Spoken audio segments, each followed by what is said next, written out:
Hey, Clayton, in Matthew 12:40, it says Jesus will be in the tomb 3 days and 3 nights. But it seems like Jesus was in the tomb only parts of 3 days and just 2 nights. How long was Jesus actually in the tomb?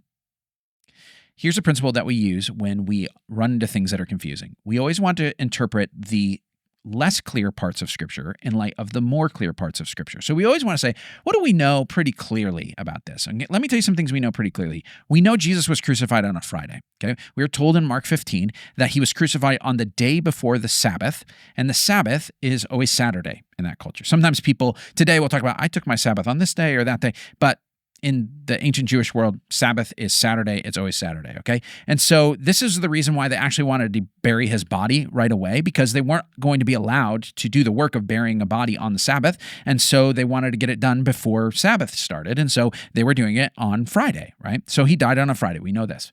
Second, we also know the tomb was empty on the first day of the week. That's really important, okay? The first day of the week is emphasized because it's the first day of new creation, right? It's almost like God's starting again with a brand new life. So the first day of the week in the ancient world was Sunday. So we know he died on a Friday because he was buried before the Sabbath, and that he rose on a Sunday because the tomb was empty on Sunday. And so sometimes people will look at this verse in Matthew 12 and they will say, okay, well, this is a contradiction and whatever, and it makes it look like, like if we don't want it to be a contradiction, we got to recalculate things. And they'll say, well, it must mean that Jesus died on a Thursday or maybe even a Wednesday, and they'll kind of add up all of these things, and they'll have to go rethink all the other verses that are actually pretty clear about when he died and make it fit with this one. So I think it's easier to say this was Jesus using a figure of speech that is maybe different in our culture than in his culture.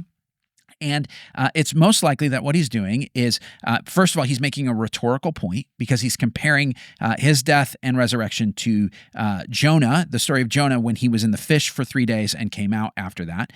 So he's saying, look, this is the same kind of parallel. Like it's the same kind of thing. I'm going to go down and come up, right? 3 days.